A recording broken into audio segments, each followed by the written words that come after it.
Find us on the web at smacology.42web.io. There you can find our latest episode, or you can support the podcast by following our affiliate links at the top of the page. You can even buy some awesome Smacking Off merchandise. Again, that is smacology.42web.io.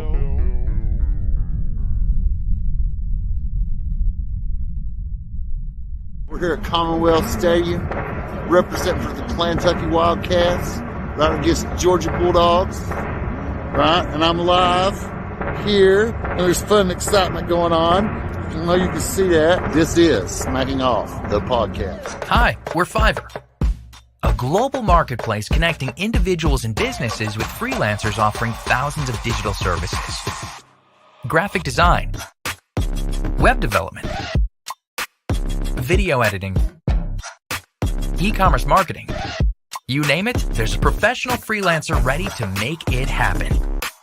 Filter your search by the service needed, budget, timeline, and boom! Fiverr provides a list of talented freelancers to meet your specific needs. Always know what you'll pay up front. No hourly rates, just project-based pricing. And because payment isn't released until you approve the work, you can rest assured that you'll be satisfied with the quality and get exactly what you want. Our support team is always available to answer questions or offer assistance when you need it. With the whole world of freelance talent at your fingertips, what might you achieve? Join today and find out. Fiverr. It starts here.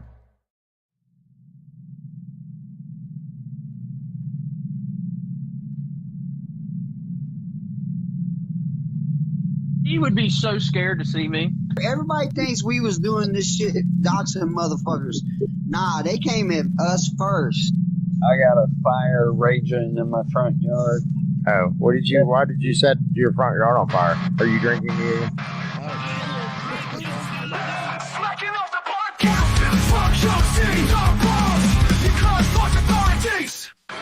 Smacking off the podcast. Fuck your team, dog balls. Hey Doug, can you hear me smacking off the podcast?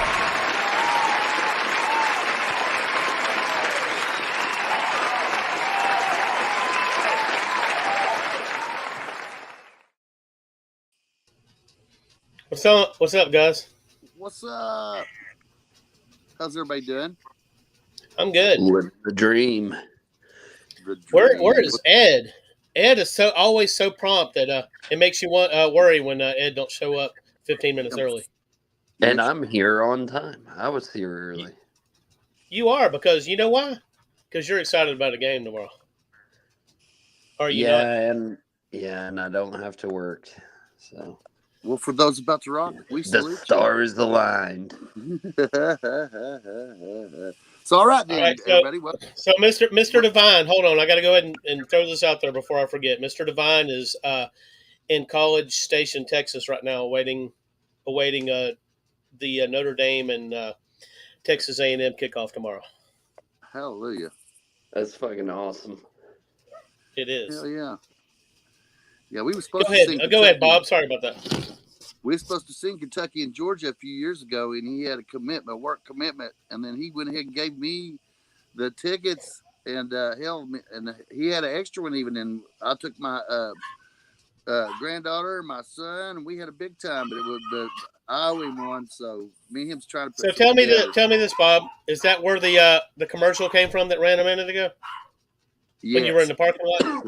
When I was in the parking lot of Commonwealth Stadium. That's where he's one of the reasons I posted that is because the tickets come from him, and I wanted to acknowledge his generosity, you know? Yeah, we were all supposed to be at that game. Goddamn Army fucking shit up. Yeah, that's right. But we'll figure it out fast. That's why we're smacking off the podcast. So welcome to everybody. And tonight, right, we're going to feature Clemson at Georgia. And we've got Dane, Clemson Dane. How you doing, Big Daddy? Man, I'm just so overwhelmed with excitement. Oh, I am too. I don't think I'm going to sleep a wink tonight. Oh, God. That's what they're saying. That's what I see that Klubnik article. He said he didn't know if he'd be able to sleep before the big game, but don't tell that to Dabo, you know? Right. That motherfucker better get some sleep. He's going to need it. Well, hell, y'all got a couple of high school 5-star receivers coming in that should give him a couple more targets. Yes, sir. And with who is that? The return that was good. Winston, is that his name? Williams. Yeah, Williams. So with Williams and the two freshmen, and they say that one boy, he's like 6'1", 210. Hell, they say he can take the top off. So I'm interested in seeing it. Wesco and Moore. Both of them are good. So I guess we could jump into this game first. I mean, it is the biggest game of the day, and we probably need to return to it before the end of the segment. But, I mean, I want to believe that Clemson can win. And, Dane, you're the guy that's got to convince me, right? Because I'm definitely not pulling for fucking Georgia. I can tell you that. I don't know, man. I think if we can get just a little bit of improvement out of our offense over last year, as far as not turning the ball over, and if we can steal Alabama's blueprint on defense from the SEC championship game this past year, keep them boys out of the end zone as far as the passing game, I like our chances. I think the key for you guys is Martha. Oh, yeah. I think he's going to eat. Yeah, if he does eat, because, you know, we're talking about Georgia. We're one of the top defenses in the country. I mean, so right. They can. Yeah, I mean, but if they can run Moffat, he's a power back, and I think if they get 25 positive carries out of him, that's the way they win the game. Yeah, I agree. Well, I'm going to go ahead and say that our games of the week this week are brought to you by Sergeant Slaughter. Anybody who remembers who Sergeant Slaughter is? Oh, hell yeah, brother. Do you remember he protested the Gulf War and said that the soldiers that were fighting over there were scum? And I didn't know this. And I'm sitting there in the damn tent city. Do you mean in the whole WWE narrative, or was he doing it for real? For real? No, he was. Well, yeah, it was in the WWF narrative, right? So yeah, okay. I mean, they would say shit that would get people shot, especially those wrestling crowds. A lot of them believed these characters were for real.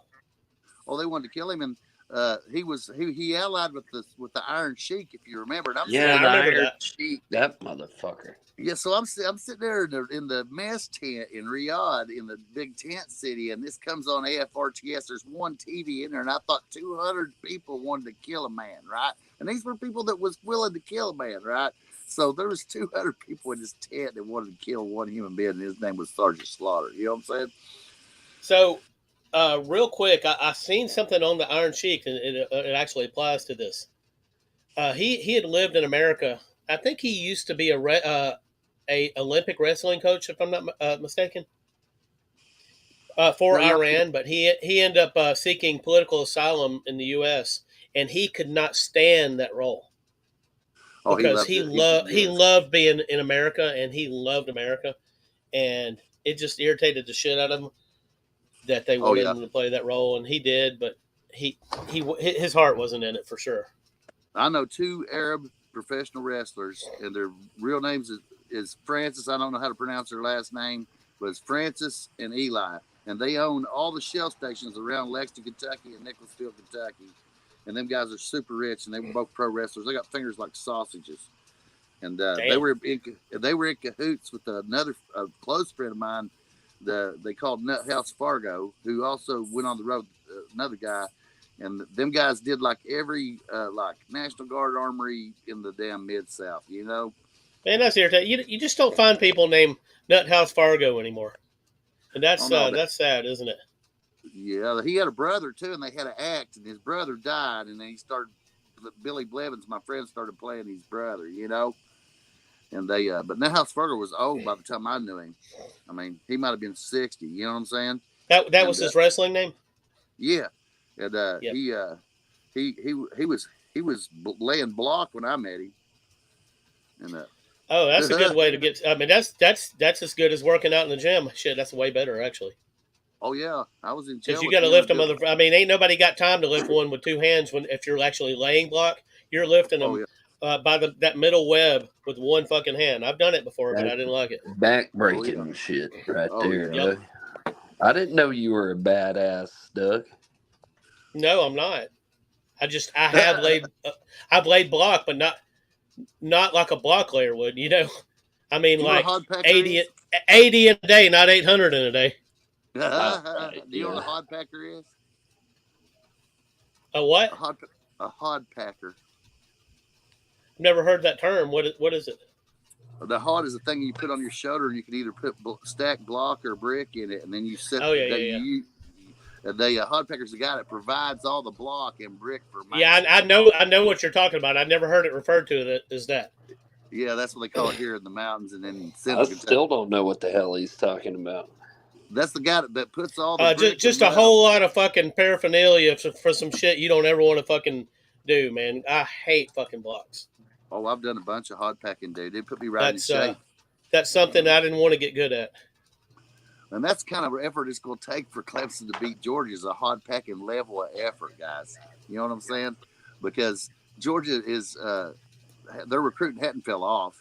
So they felt like they were left out of the playoffs unjustly last year, but it was a crazy situation at the end. And then they also feel like they didn't get the opportunity to prove it because Florida State fell off, and their guys decided they didn't want to play. We see how that worked out.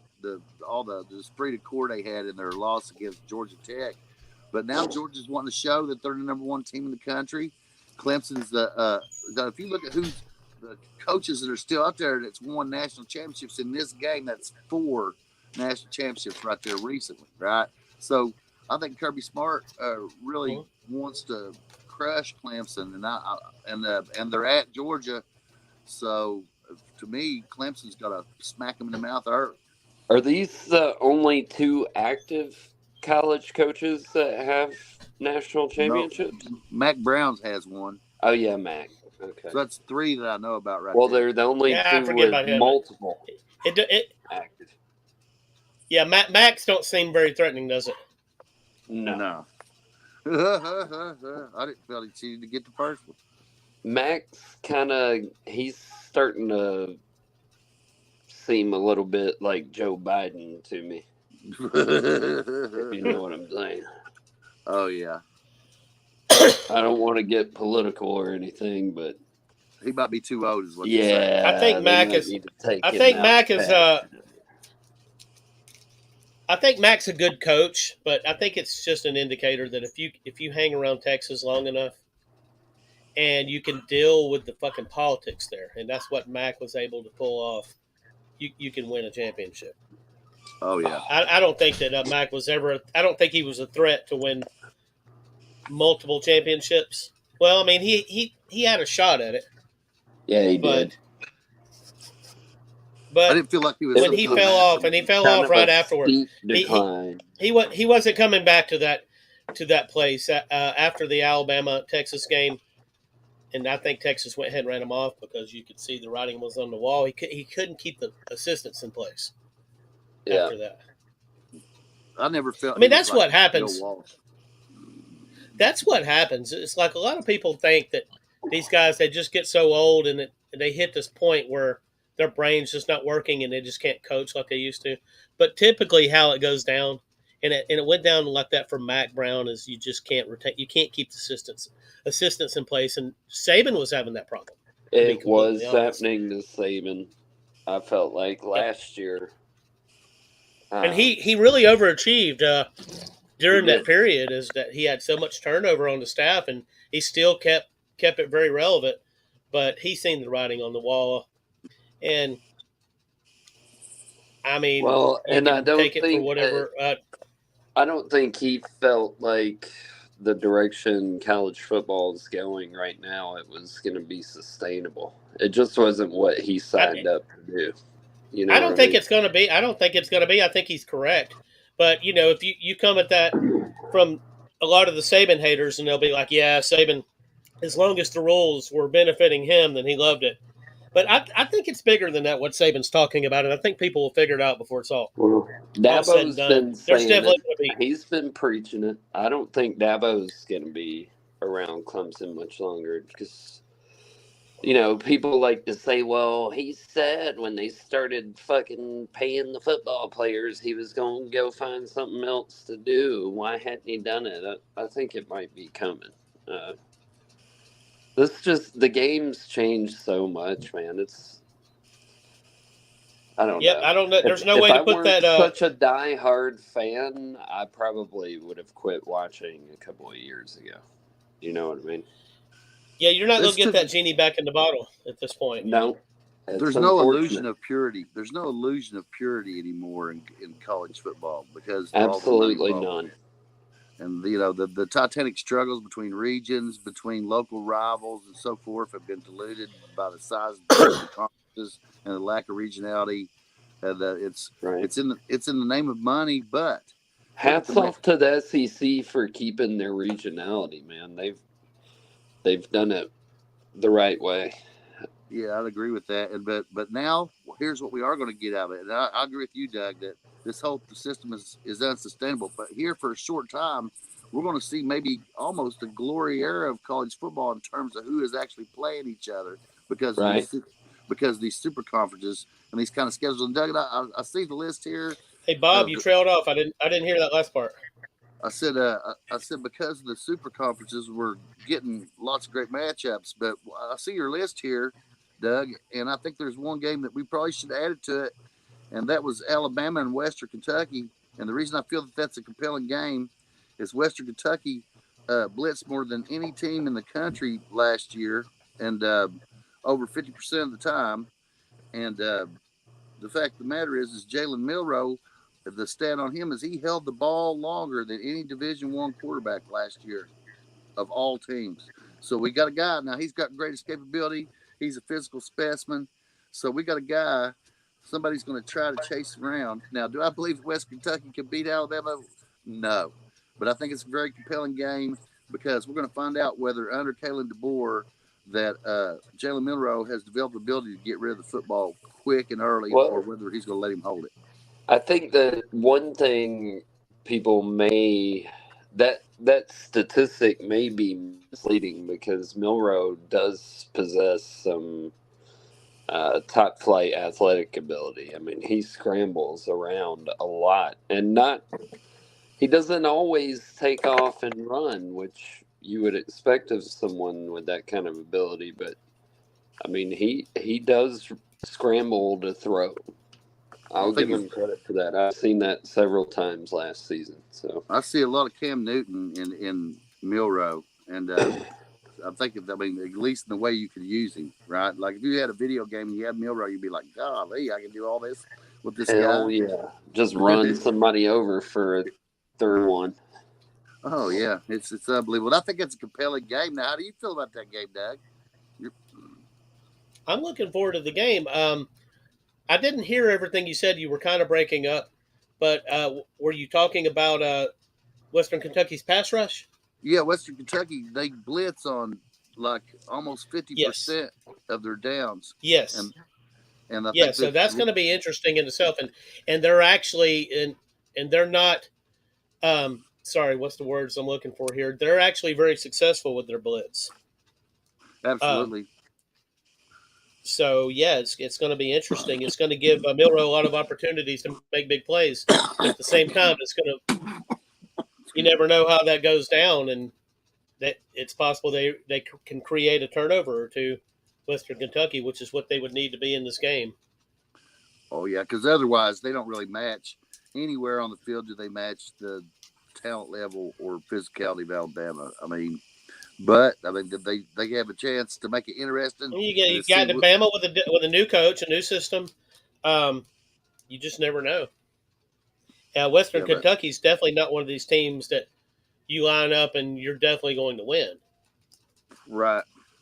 And it's an interesting game, and I found it kind of compelling. I wonder if they're good.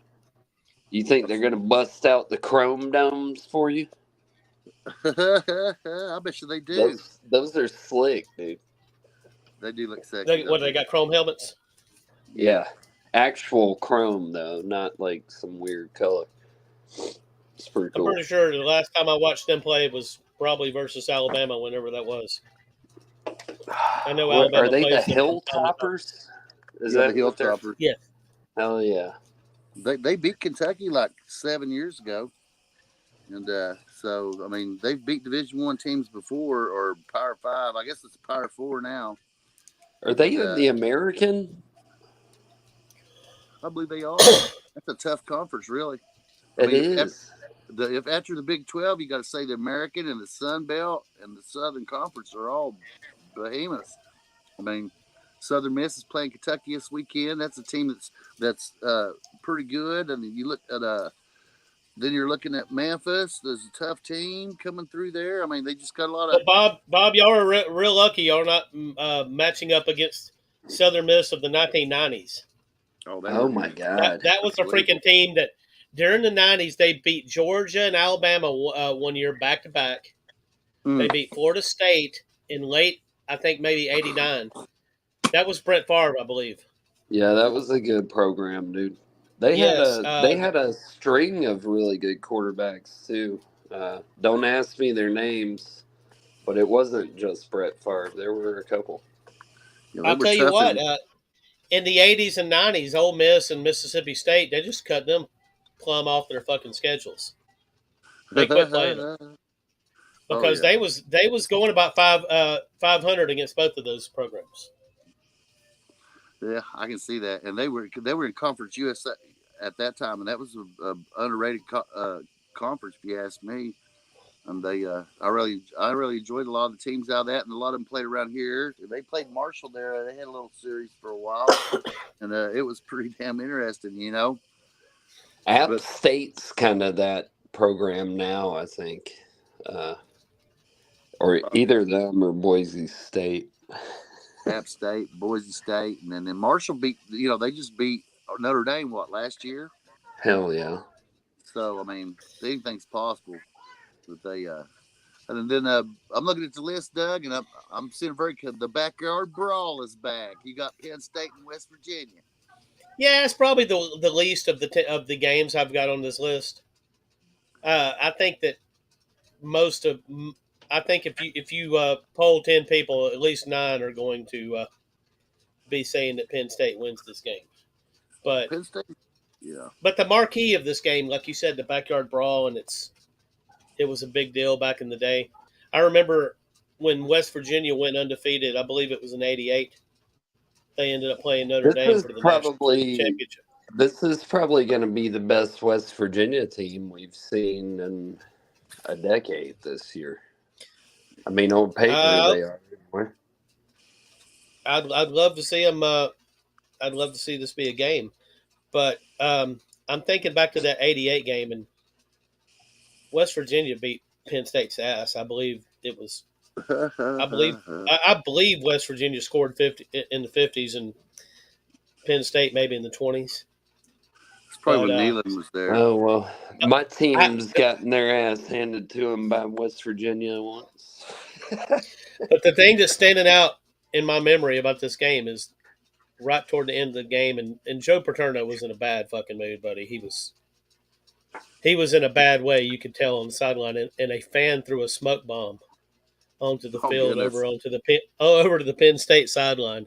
And Joe Paterno, goddamn, you just knew that if he could find the motherfucker that threw that motherfucker, they were gonna roll. And I was a teenager watching this shit, but I hated Joe Paterno, and it was good entertainment. He looked pretty feisty. You know, I always said, man, Joe Paterno looks pretty damn feisty, you know. But Yeah, he did. He looked feisty that fucking day. Because, we're talking about a Penn State team that was just 2 years removed from a national title, and things wasn't going so well, like in the late 80s. And West Virginia was on the roll, ended up in the national championship game that year. So I always thought he was going to fuck up like Woody Hayes, right? I always wondered. I was just waiting for Paterno to fuck up like he fucked up. You figured Paterno was going to pull a Woody Hayes? Yeah, I mean, I watched it live when I was a kid. By the way, I thought you figured he was going to knock the shit out of a player or something. Yeah, I thought he was going to step out there because I'd see, man, like somebody would pick off one of his, Art Schlichter or one of his other black leads or one of his other overrated quarterbacks he had, and then he'd pick him off and he'd pick six. And I'd be waiting for him to step out on the field and try to trip the guy. I believe, and I'm not positive, but I believe Paterno probably had a little bit too much self-control to pull a Woody Hayes. But the coach that I always thought would do that was Schembechler. Oh, yeah. He lost his ever at Michigan. Schembechler, to me, looked close. Every now and then, he'd just throw. It looked like he was ready to throw a fucking punch. Oh, yeah. And he hated to fucking lose. And right after they lost, you better not come get up in his face or anything. I mean, he never pulled a Woody, but he looked like he could. It looked like he could. He was capable of it, wasn't he? Capable, right? I think all great coaches would be capable because you got to have that kind of ego to be that caliber of coach. But the self-control is going to take over somewhere. Woody Hayes didn't have it. I know I hate losing, man. Losing fucking is just so hard to deal with, especially. Yeah, but why do you want to create a moment that moment will never be lived down? I mean, Woody Hayes is dead. His family still has to hear about this shit. Oh yeah, it was a Clemson player. It was. Yeah, you wasn't born yet, were you, Dane? No, I wasn't. I remember the game. Told me this story. Now I was born. I wasn't paying any attention to football, but I remember the night that happened because my dad was making such a big deal about it. What year was it? I might have been born. 1978. Oh no, hell. No, it was 78. I was -8 years old. I watched that game. I remember it. It was 78 Gator Bowl, I believe. I mean, see, Ohio State, they're right across the river. Their TV's right across the river. My dad didn't like them. I've never loved them, but it was on the TV. So we watched it, and my dad cackled like an old hen when that happened, right? You used to not be able to find the footage. You used to not be able to find the footage. I mean, you can get it on YouTube. Oh, yeah, the cat's out of the bag. It's not going back in. But there was a time. Yep. Yeah, they bought the footage up from all the news programs and basically just paid everybody off and said never mention this again. And it worked to a degree until YouTube. YouTube put an end to that shit. All right, so it was definitely one of the most shocking moments. I don't know if people would consider it great. I mean, all the wrestling fans would love it. Fucking clothesline to player. We saw an NFL coach do that not too long ago. He's still coaching. Who was that? Mike Tomlin. He tripped a guy up that had picked off a ball and was running up the sideline. Damn, I didn't know that. You'd think that'd been Did he try to say that it was an accident or something? Yeah. Okay. He must have been stuck his leg out. He didn't stick his foot out, so it wasn't completely obvious, but it was obvious enough. Bro, come on. Well, it wasn't as obvious as the Ohio State deal with Woody. No, he didn't close. I mean, but there's no way Woody could claim anything except that he just went batshit crazy. That he lost his ever-loving mind. All right, so how about Miami going to the Swamp? I mean, in most years this will be a huge fucking game, and it is a big game still. But I don't know if anybody really expects. I don't know. I guess Florida could win at home. I mean, it's not out of the question. No, I don't know nobody what thinks to think Florida's going to be about that this. great. No. So here's my take on it. I don't know what to expect out of Florida because I mean they have recruited well, even though they've lost some players in the portal and whatnot, but they've got a pretty good team. They are at home, and then Miami has. I mean, they have been shutting it down on the recruiting trail. You know what I Fuck mean? yeah. They've really brought in some good classes consecutively, but you know Cam Ward. Cam Ward's. I mean, they brought him from the Mario transfer. Cristobal is still their head coach at the end of the day, and until I see him not do dumb shit with like clock management and stuff like that, I don't know, man. I kind of lean towards Florida to get that upset. I mean, you look at it. Florida's almost got to win this game just to keep the coach. I mean, if he starts with the schedule they got, if he starts off 0-1 to start the season, that's a bad Oh, omen. dude. Yeah, that's the end. Florida. That's the end. There's no way they weather that. Unbelievable. Yeah, and I don't know what his philosophy. The whole thing is Billy Napier. I don't really know. He hasn't shown me anything. I guess he likes the read option and stuff like that, but they weren't consistent in it. And Graham Mertz is not really a player that you think is going to take off running. He really scares you, even though he was relatively efficient. I think his yards per pass were like 8 yards a pass, so he never really got the ball downfield. I can't really look at Florida and see where I think they're dangerous. Whereas I could point to Miami and say, well, they got Cam Ward. You know, there's another guy coming from the transfer portal that's accomplished. I think it's Rivera or something like that come in from the transfer portal. Miami's got studs everywhere, but it is tough to play at the Swamp, and it's loud as hell in there. But now they got now I don't know if y'all know, but now they've got the in-helmet communications to the offensive coordinator and the defensive coordinator. So you're getting your calls directly in the helmet. Everybody's got the same gear. So no matter how loud it is, as long as, as we're getting the call coming out of the huddle or you're paying attention, we're going to be on the right call. And we're going to be able to get lined up quicker because of that. So if you're Miami, you got experienced quarterback. I don't think with the headset communications that the Swamp is going to be that big of a factor. Oh, dude. I think that the ability, anything you can do to up your tempo in the college game right now, the way they've got these clock rules set up. Dude, I mean, have y'all watched these games so far this season with the new clock rules? Yeah, they got a 2-minute warning now. I mean, they had it last year too, but the way they're doing it, man, these games, the clock just melts away, dude. And if you don't have the ability to go up tempo, I mean, a game could just get away from you. That almost happened on the Colorado game last night. Yeah. The only thing that saved Colorado in the first half is that when they went for it inside their own 40, that all that North Dakota State got was a field goal out of it. If they had scored in because of the way the clock worked, they'd have been screwed, Yep.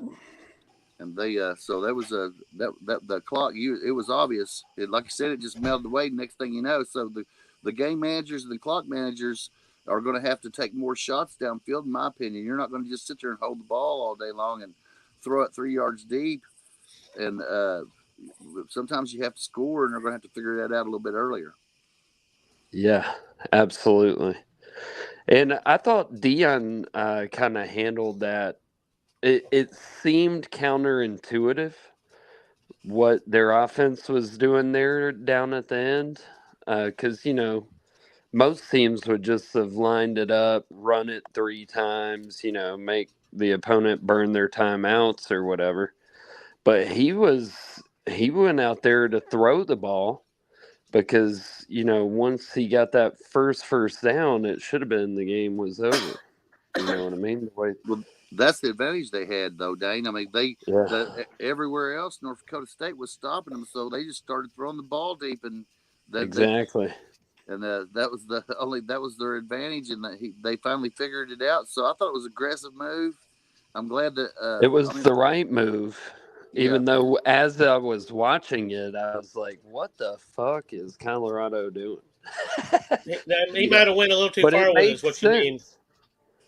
It makes sense in retrospect after having seen it play out. Like, I mean, I guess that was the right call for his team in that situation. But dude, I really don't like this clock rule. I think they need to reevaluate. Yeah, everything's packaged for TV, and that's I think it's probably one of the results of the CFP is they're going to have the games leading. There's a 12-team playoff, and by then they're going to have to package it for TV. Now, if you go one of these games in person, before you would see timeouts you didn't see on TV, like they cut to a commercial, and they got 3 and 4 minutes on the sidelines, and they got a banner for it. Now they're using that banner for the 2-minute warning, right? It's almost like a 2-minute warning, and otherwise, the ways that you would stop the clock by running out of bounds and stuff like that, now it's like what with 2 minutes left in the third, that don't even take effect until the fourth quarter or something now. So that was a way to kind of control the clock or whatever. You might have wanted to control the clock by running the football, but now if you need to score, you almost can't waste any time on that. So it's all. I think a pure option team would have to be so overwhelmingly powerful to have any success whatsoever. Now, I mean, you just have to be efficient. Right. You know what I mean? You got to get the most out of every possession. Right, and you can't afford turnovers because if you turn the ball over and you're trying to control that clock, man, you're fucked. And that's one of the reasons I think that Miami's going to beat Florida. If you look at Florida last year, they didn't hardly cause any turnovers, and they didn't bring anybody in. I mean, they brought some good players that were recruited. Mostly they're young, and they didn't bring anybody in on the portal though that was a game breaker on defense. It was going to cause turnovers, and so Miami, on the other hand, they had like a 3 to 4 plus turnover rating, and like you said, if he knew how to manage the clock, that was 2 games for Miami last year. He screwed up. I mean, shit. So, I mean, if you look at that, it's Miami's. If they turn Florida over, then that's going to be the game, in my opinion. Yeah, I'm gonna go with Florida to get the upset, though. That's my pick.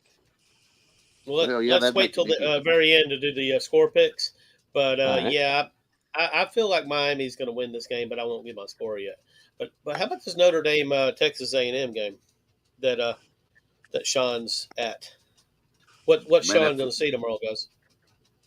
I think it's a real interesting game, and for one particular reason is Notre Dame only has, as the preseason rankings stand, they only have 3 games, and if they rank Clemson, Georgia Tech at some point, they only have 3 possible ranked games, maybe 4 for the season. So every time they get a ranked opponent, because otherwise they're playing teams like Purdue, so they've got to win against Texas A&M in order to get the kind of seeding they want in the CFP. But otherwise, if Notre Dame wins those games, they got an easy path to the CFP. But Texas A&M's got Elko at quarterback.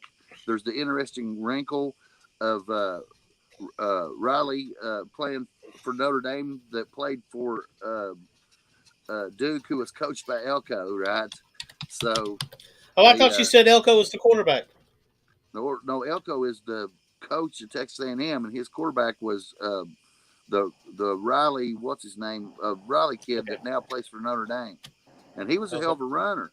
I think Notre Dame. I was watching some Freeman interviews earlier today, and Freeman says there's going to be more design runs and stuff for him, and I think that's going to be smart.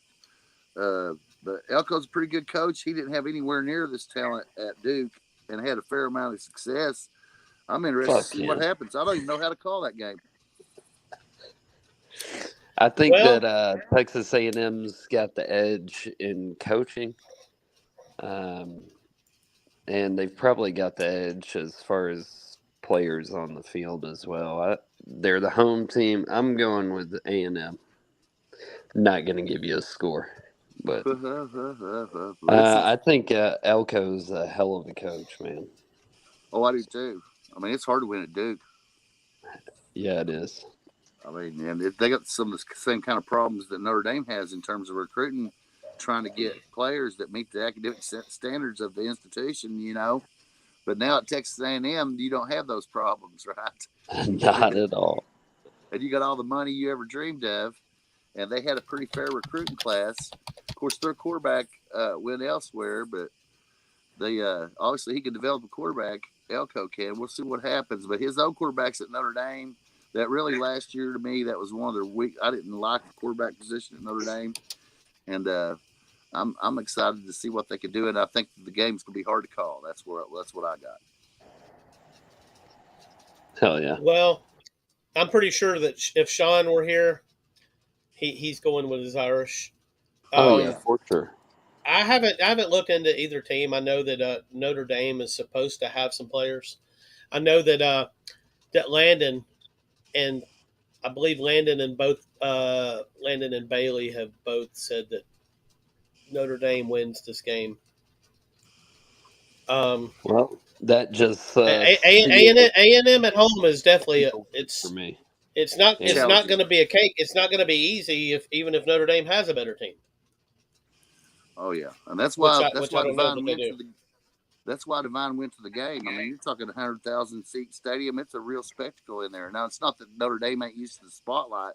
I mean, that's their gig, but it's an exciting and tough environment, and it's going to be a real challenge. And I think that evens up the ratings. You know, you can't believe the preseason rankings, right? I mean, you can kind of make some up based on how people recruit and what you think they're going to do, who's returning, and stuff like that.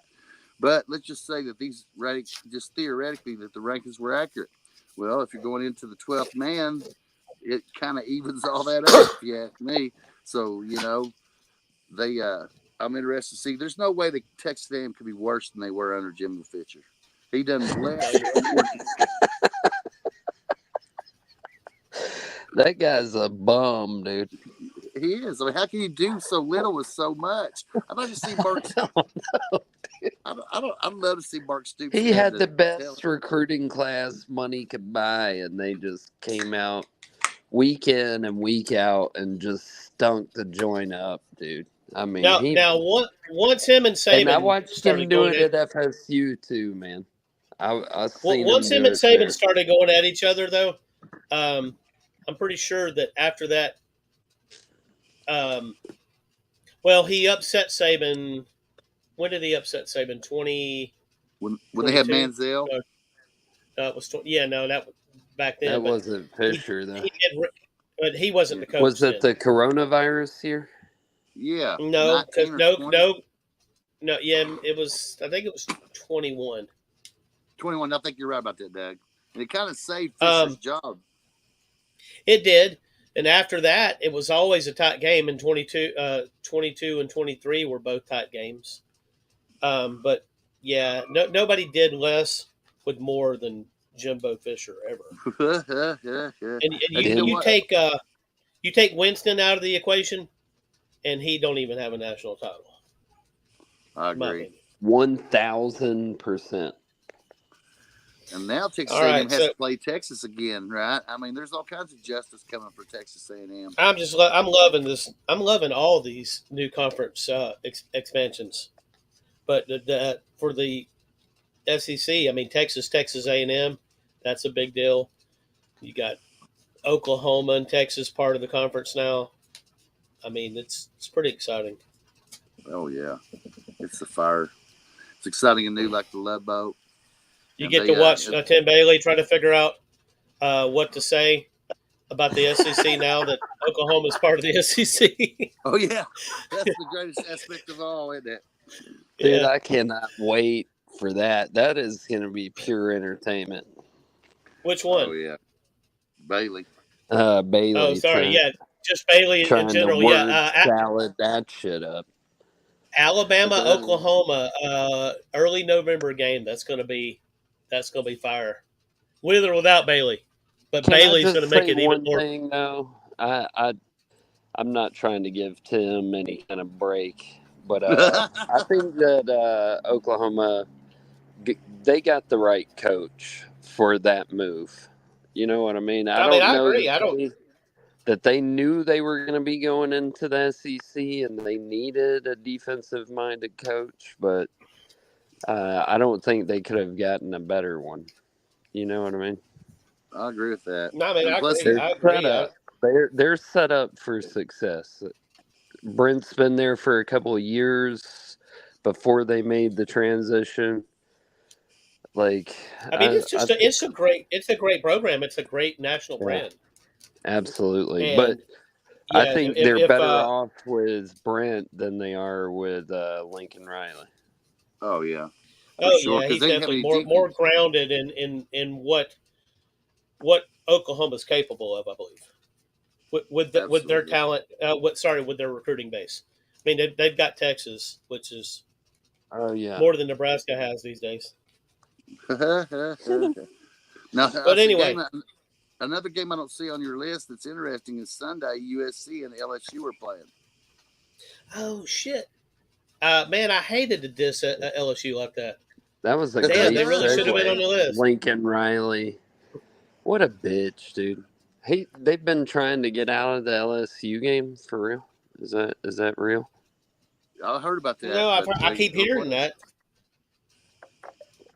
I keep they're hearing going to that, but play. he didn't pull it off. So So how many points? What do you think the over is on the under is on the points on this? I'd say combined points for LSU and USC. I'd say 99. is Oh that game man, in Vegas? that's believable. Actually, Yeah, yeah, Is it's that in game in Vegas. Vegas? Okay. Absolutely. So I mean, you can't really call it, but that might be a true neutral site game. I mean, because the fact that USC didn't really travel like SEC teams does as far as their fan base goes. So let's say theoretically that uh, Alabama's fan base was in LA, then it would be a home game because they'd all go to Las Vegas to see the game. You know, like if you was going to play Tennessee, you might go to Dollywood. You know what I mean? And Yeah. I don't think USC is going to travel like that. Whereas I think the LSU, there's a lot of fat cats that watch their football, and I think they're going to go down to Las Vegas, have a big time, and beat USC. But I don't think USC. I'm with you, Dane. I just don't like Lincoln Riley. He only coached one side of the ball. I know he fired Grinch, right? yeah, But I that mean, was a good move. that was a good move. But I hope it I goes mean, better for them than But he it didn't did when have a they went to. choice. You know, and it was probably either he fired Grinch or they fired his ass. oh yeah. Well, hopefully it goes better for LSU than when they went over to play UCLA a few years back.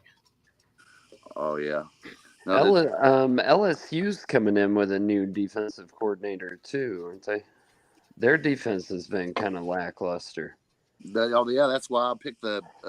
That's why I said 99 is where I was at on. Yeah, they got a new defensive coordinator.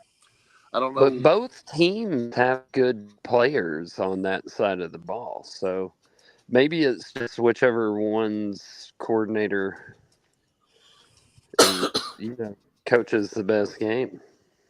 Yeah, Yeah. that could be it. And then Nussmeier, I don't know if he's going to be as explosive as he was last year, but they're high on him and Yeah. LSU. Us. But I'm not high on Brian Kelly. I just don't. I mean, I just don't know. He just seems so phony to me. I don't know how that can translate to win anything that matters. I know it sounds crazy, and they Right. but and you got Caleb Williams. Both of their quarterbacks went to the pros. Of course, they got guys in the wings that they think are good. And here's Blake Baker. That's the name of the new LSU defensive coordinator. And like you said, last year was historically bad performance on defense for LSU. So he overhauled the staff, and it says here he hired all the new defensive staff. This is the Daily Advertiser, by the way, out of that I'm reading from. I got to give him a little credit down there in New Orleans, and so they said he hired a whole new defensive staff headed by new coordinator Blake Baker, who I'm not familiar with. Oh, last season he was at Missouri, which was one of the best seasons in their program. Yeah, that they had one of the best defenses statistically ever. Yes, and then now this year Missouri amazingly signed the number 1 defensive player, and he stayed at Missouri. You'd figured he would have followed to DC to LSU, but I mean, hell, LSU, they always recruit well. I mean, love them or hate them, they always got a bunch of guys, man. There's somebody in there that they can pull out of their behind that's got some real talent, and we'll see what happens. Well, let's go ahead. That'll be an interesting one. Let's go ahead and go with that one first, since it's the one that I left off the graphic, and that's the Sunday game. You said, right, Bob? Yeah, it's Sunday. I think it's Sunday. What time is that game? I think it's a Sunday at 7. Let me double check this. I don't want to tell you wrong because I just had that up. And they, let's see. Of course, this will be published. Keep on reading. What am I doing? Oh, yeah, I'm on the LSU. Here we go. It's Sunday at 7:30. I was going to say it was at 7. But it's at 7:30. Right. And then it don't say who's carrying it. Yeah, but here it is. It's ABC. It's going to be on ABC, which is good. So theoretically, on Rabbit Ears, guys, this week, absolutely, you could see Clemson and Georgia, you could see Miami and Florida, and you could see USC and LSU all on your Rabbit Ears. And a lot of people don't know this, but the real reason HDTV was invented was to give rural customers better television, and that the resolution and quality, if you're tuned in on the Rabbit Ears, is actually better than anything the cable company can provide. Yeah, I knew that. As long as you're getting a good signal. Yes, NBC. As long as you're getting a good signal. As long as you're getting a good signal. NBC broadcasts at 1920 by 1080, by the way. Holy shit. You didn't know that? I'm going to get me a fucking set of Rabbit Ears, my boy. Yeah, so the games that you can watch on Bidenomics, man, you got to. Yeah. So, and you can also split your cable TV feed, one from your, well, sometimes they block that these days, so I'm not going to recommend it. But if your cable TV is not blocked on the analog side, you can make split. You can split the one going to the router and the one going to the TV and hook it to the digital antenna input and do a channel search. And all the local channels that are HD will come up in HD on your TV at 1920 by 1080. Oh, that's awesome. Yeah. But the Rabbit Ears are better. If you can get the Rabbit Ears hooked up, I mean, that's the best picture you'll ever see. I'm not a big fan of hockey, but I was watching NBC hockey games here a few years ago on the Rabbit Ears, and it was the best. It's best sports as far as resolution I ever saw on television.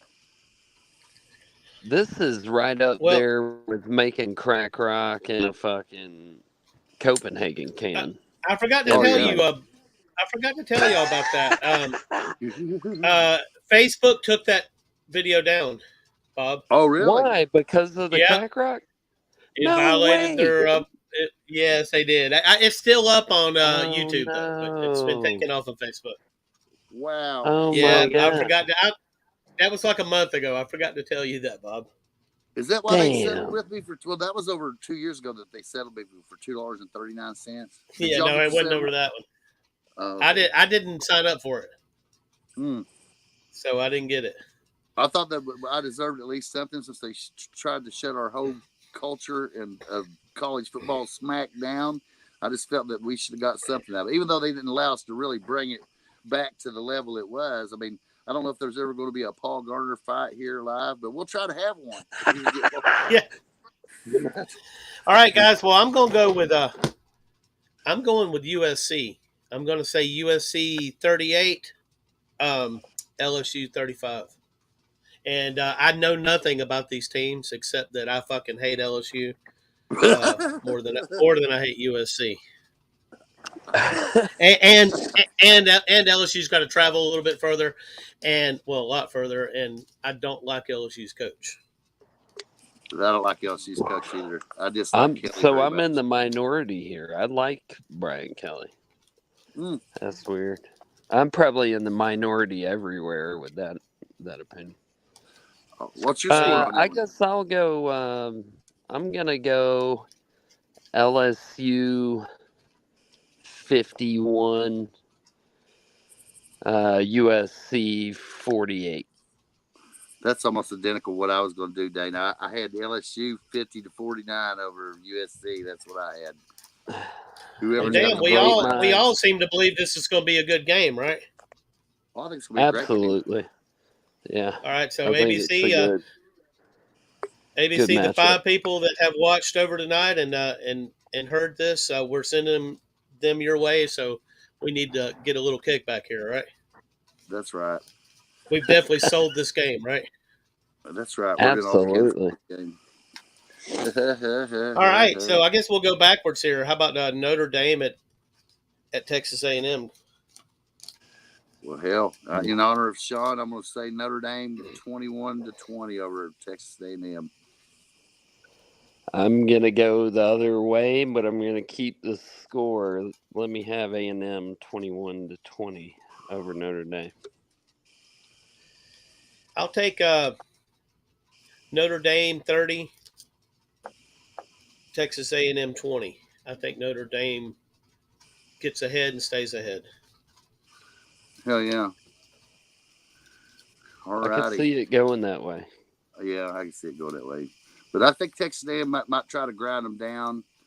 Yeah. So I think it's going to be an interesting game. A lot of people don't love real physical grind them out football, but sometimes I enjoy it, and I love seeing a team that keeps their defense alive, and especially alive by substitutions. And really, that's how you win a game against teams so evenly matched talent-wise, is that you've got it's the substitutes that come in that spell the regulars can determine the game, you know? Definitely. So I guess the big question is how many of those players are left from that greatest recruiting class of all time that Jimbo pulled off, and what was that in 22? I know a bunch of them transferred out right after that season. Yep. Yeah. So there's not a lot left from that. So many though. I mean, they really had like 20. So they still got so much talent that it wouldn't shock anybody if they just come out one year and they're pretty fucking good, right? Yeah. No, I think A&M's set up for success right now. I mean, as much shit as I've talked about Jimbo over so many years, you have to give him credit for allowing the bagmen to do their thing. I mean, he really could recruit, allegedly. He should be an old regular Baptist minister. I mean, he could sell you stuff, right? Snake oil. Snake oil, man. I loved him at SEC media days. I mean, he just seemed so convincing unless you had a bullshit-o-meter, right? Everybody needs a bullshit-o-meter. You know, he kind of peeked by. It's probably refreshing compared to Jimbo, because Jimbo was hard to watch. He was he was annoying to me. And it wasn't just because I didn't like him before, when him and Saban go back and they were pals at some point, and Jimbo worked for Saban. That's what gave him his leg up, that he ended up, I think, at Texas. And then to Florida State. I mean, they've got a history, but I've never liked Jimbo. There's something about him. He's just difficult for me to listen to. He seemed like he was. I can't pinpoint. I can't pinpoint what it was. I always thought he was grimy. He's just a dirtball. Do whatever it takes in his mind to be successful, and that's even if he doesn't have, even if he's not successful, right? He was the anti-Dabo Swinney. Oh yeah, for sure. Well, I think Dabo had a close call down at College Station, but Dabo did not lose to Jimbo, unless it was when he was at Florida State. I know right. He probably lost him there. But. Well, they came and blew us out with Winston one year. It was very disappointing. Yeah, but no, Dabo typically owned his ass. How about this Miami Florida game, guys, in the swamp? What you got, Dane? Who? That's what you got, Dane. Miami at Florida. Miami and Florida.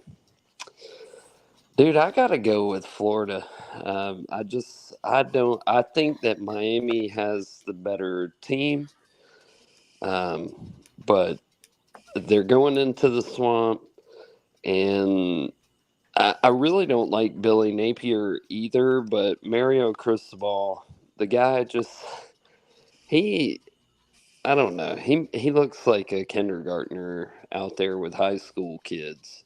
When it comes into the crunch time, he just makes boneheaded calls. So until I see him not do that, that's a huge disadvantage for Miami. I got to take Florida. Give me 21-17 Florida in the swamp. Hell yeah. Well, I got Miami. I got Miami. I think that they're going to outclass Florida, and I think it's going to be like 38-23 Miami. I'm going 31 Miami, 24 Florida. It's not going to shock me if Florida wins, being in the swamp though. But I just think Miami does a little more. Yeah, Florida did beat them last year, and they so it's possible. I mean, they're playing. There's a lot of pride on the line. If the team Gainesville's a tough place, man. It's tough, even when Florida's down. Oh yeah, it must be tough to live there. I drive through there quite frequently. That place looks like a fucking dump, dude. Does it? Is it trailer It's going park downhill. Well, I mean, the downtown area is nice enough, I guess, but all around it, all of the outskirts, just goddamn, they need to clean that place up. Yeah. Or just set it on fire. They could do that. I mean, nature might take its course. They got a lot of wildfires down that way. Good lightning strike, yes. Hell yeah. Plenty of lightning strikes in Florida. All right, so we've got the fighting Kyle Gollocks of Penn State going to West Virginia for renewal of the backyard brawl. Well, I got Penn State 31-20. I think they're going to just overwhelm West Virginia. I think West Virginia keep it close, but in the second half, Penn State will pull away 31-20 Lions. Give me the Mountaineers in the upset. I'm going to go 35-31 West Virginia. Shocks the world. I think it's going to be a close game. I think Penn State probably gets it done. I'm going Penn State 28, West Virginia 27. They're going to miss a extra point or something and just fuck up a sure overtime that would have happened. Yeah.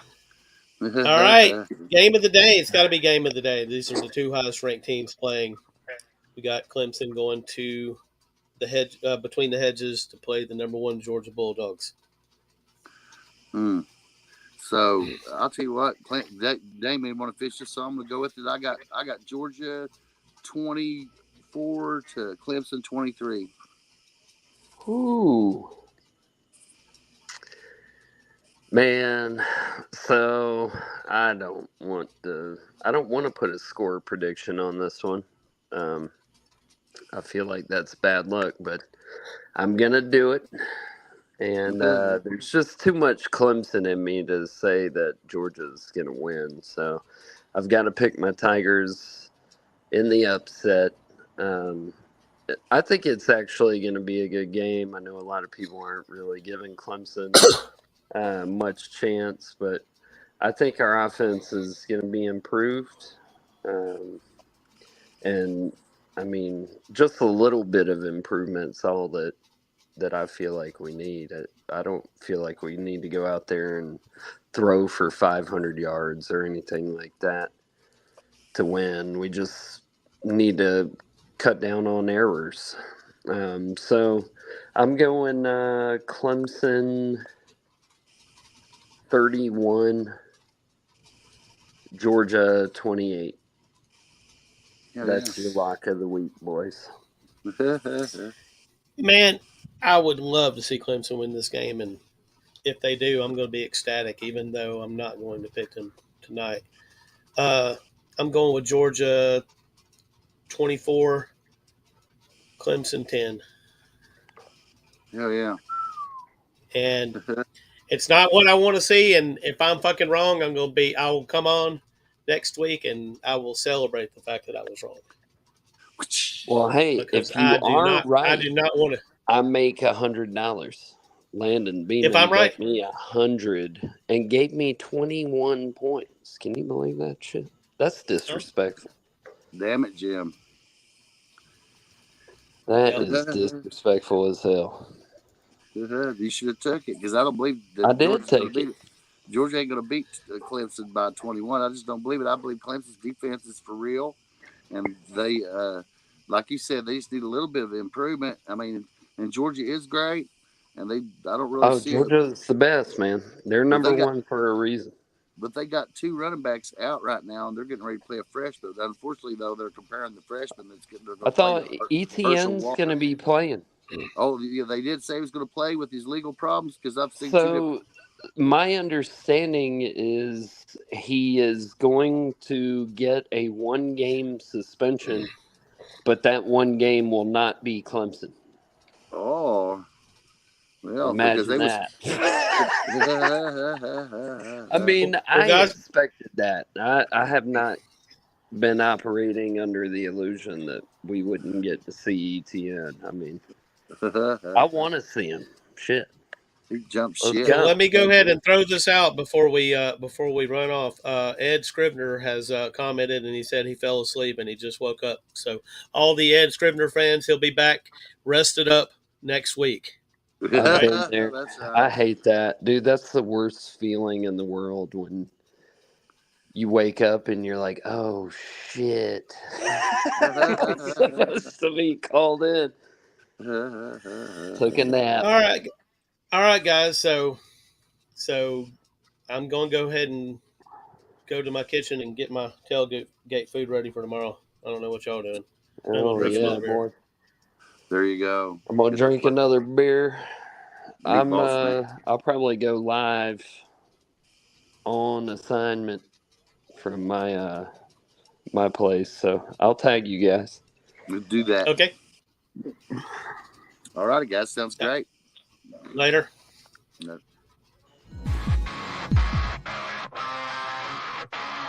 Smacking off the podcast. Fuck your city, our boss. Because sports authorities.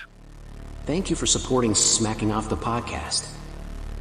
Make sure to stream in every Friday at 9 p.m. Eastern Time for an all-new live cast.